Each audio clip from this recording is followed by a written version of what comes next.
Flat Stanley. Show and tell Flat Stanley. Stanley Lambchop lived with his mother, his father, and his little brother, Arthur. Stanley was 4 feet tall, about a foot wide, and a half an inch thick. He had been flat ever since a bulletin board fell on him.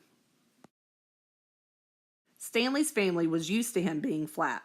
They didn't think much about it, except when Mrs. Lambchop needed to clean behind the fridge, or when Mr. Lambchop forgot his house key, which happened quite a bit. To the Lambchops, Stanley was perfectly normal. That's why Stanley was surprised when Arthur asked, "Can I take you to show and tell?" Stanley frowned. "You mean because I'm so good at wiggling your ears," said Arthur.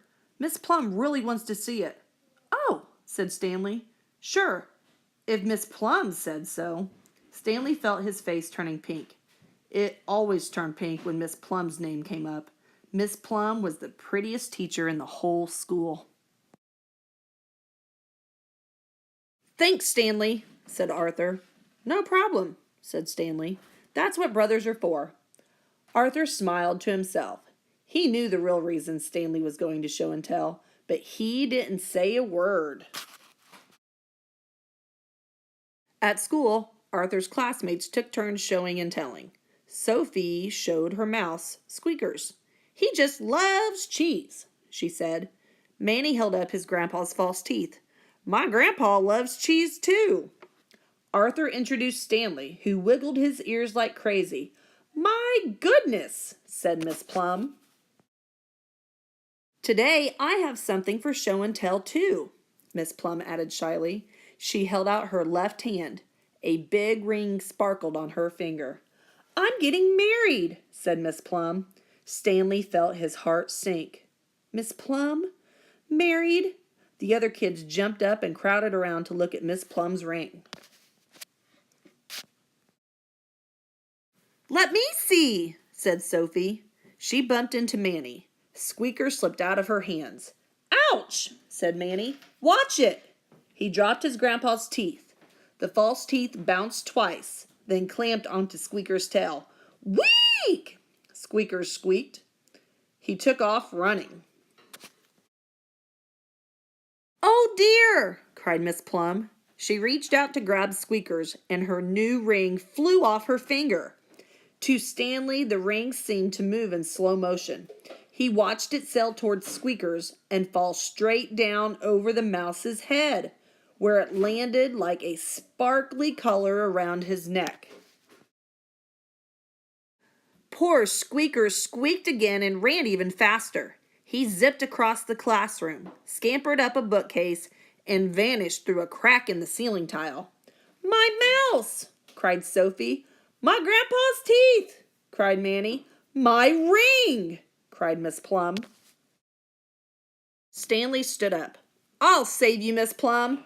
I'll save your ring. And Squeaker's. And the teeth." Stanley raced to the spot where Squeaker's had vanished. "Arthur," he said, "that crack in the ceiling tile, it's like our window at home. Give me a boost." "On the count of 3, said Arthur. 1, 2, 3. With a grunt, Arthur pushed Stanley high over his head, just as he had a dozen times before. Mr. Lambchop really did forget his keys a lot. Stanley slid through the crack. "I see Squeakers," Stanley yelled. "Come here, boy. Come on." Below, the students heard crashing and thrashing as Stanley chased the mouse over their heads. "Go, Stanley, go!" yelled Manny. "It's no use," Stanley said, panting. "He's too fast." Then Arthur thought of something. "Sophie, where's Squeaker's cheese?" "Right here," she said. Arthur grabbed a slice and flung it through the crack. "Stanley, try this." The crashing stopped. The thrashing stopped. Then the class saw Stanley's arm poke through the ceiling crack. Squeaker sat in his hand, happily nibbling the cheese. Stanley's other arm poked out. The false teeth and the ring dangled from his fingers. Last of all came Stanley himself, stretching out of the crack like a boy-sized strip of taffy.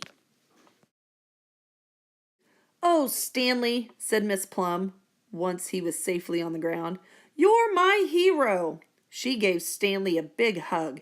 Stanley felt his face turn pink, bright pink. "What's wrong with Stanley?" asked Sophie. Arthur grinned. "His face always turns pink when—" Then Arthur stopped. He looked at Stanley. "When he's been wiggling his ears," he said. "Thanks, Arthur," whispered Stanley. "No problem," said Arthur. "That's what brothers are for." Thank you for listening. Have a great evening.